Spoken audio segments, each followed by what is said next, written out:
All right, well, let's look at this third lecture, and I want to talk about something that actually has uh, I think about this framework all the time.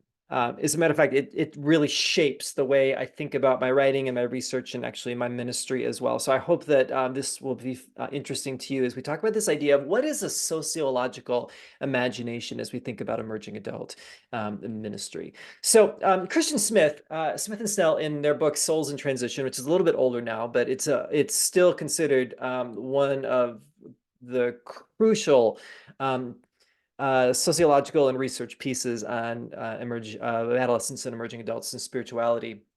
They say something really interesting. They say emerging adulthood and all it entails is certainly not a matter of absolutely freely chosen, undetermined individual preference. Basically, it's like young people just didn't choose to do it. They say it's a socially structured fact. Even so, it can be negotiated and navigated differently by emerging adults and those around them at a micro level, depending on the nature of their beliefs, commitments, relationships, and practices. And so they go on and they say this. They say, before anyone works on solutions, proposals, and alternatives, it is necessary for us to see, understand, and acknowledge the full truth about the problems of our larger culture and society that reveal themselves in the lives of so many emerging adults. Until we grasp and accept the challenges and difficulties involved, proposed solutions and alternatives will likely be superficial and fruitless. The premature activism they would set in motion might make some people feel better about themselves and their world, but they will not likely affect actual substantial change.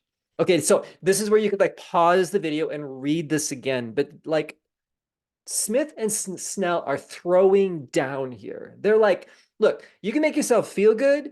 You can run over here and do these cute little like initiatives, these cute little ministries, and everything else. But until you understand the forces at play, you're not going to really see substantial change. I'm into substantial change, and I think you are as well. So then they go on, they say, we must own up to the actual magnitude of the larger social and cultural troubles those problems point to and the mainstream institutions they implicate. That itself is a major challenge. Woo! Okay, so like major thing going on here. Smith and Stella are like, okay, let's really talk about it. What is going on here? Now, if we were to step back now and think about what this means, the way I think that they talk about it and other sociologists talk about it is this idea of how do we have a sociological imagination? Now, a sociological imagination starts with what they just mentioned in some of the quotes that I gave you, that there is this micro level, okay? And the micro level is like the stuff that I can do. Okay. It's me getting better at my job. It's me reaching out to the people in my sphere of influence. It's the ways that I can operate within the power that I have within that unique particular system. Okay. The midsection is more thinking about a little more systemically. So it's not just what I do, it's who I partner with within my community, within my denomination, within the relationships that I have, to think about the structured support, the systemic support that I can offer for those that I particularly care about. Okay, so it's not just me doing all the work; it's me doing it in partnership with others because we want to make a better system, a better world, a better society, a better community for those that we are advocating for. In our case, emerging adults. And then there's the macro level. And the macro level is the level where there are just systemic forces at play that are completely outside my control. Income disparity, for a while, pandemic, racism, sexism,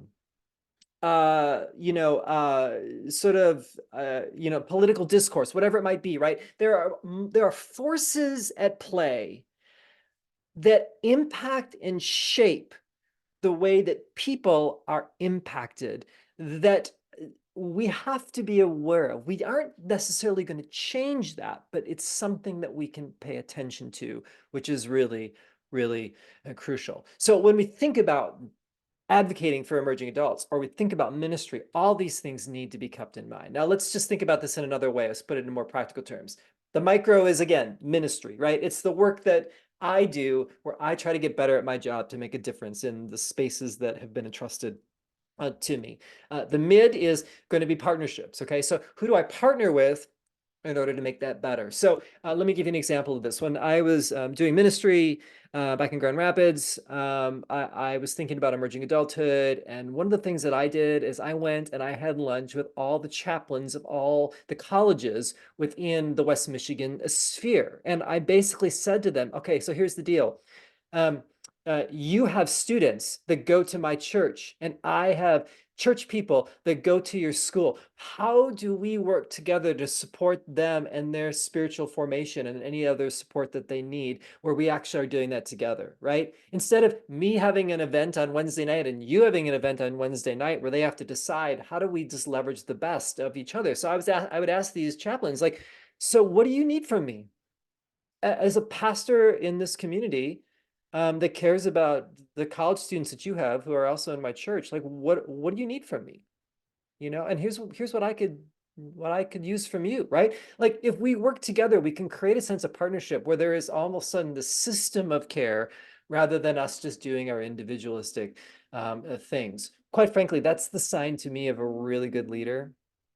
Like if they have a vision to think about the fact that they can't do it all themselves and they're not like hyper on getting all the credit, but they actually are willing to partner with others because they're trying to advocate for people that they care about, that is a good sign to me. And then the macro is just the systemic forces that I mentioned before.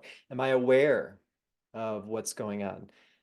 Do I know what to do about that? Where do I have to learn and grow if I don't understand racism, or I don't understand the economic forces, or I don't understand the transgender experience? Is there room for me to understand these things? Because if I don't understand them, I certainly can't speak to them, and I can't understand the policies and the forces and the discussions that are happening that are indirectly affecting the people that I care for in really, really significant ways.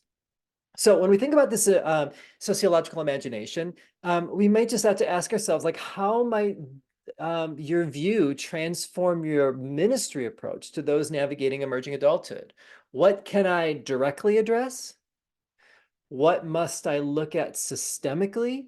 And what must I be aware of and actually maybe learn and grow in?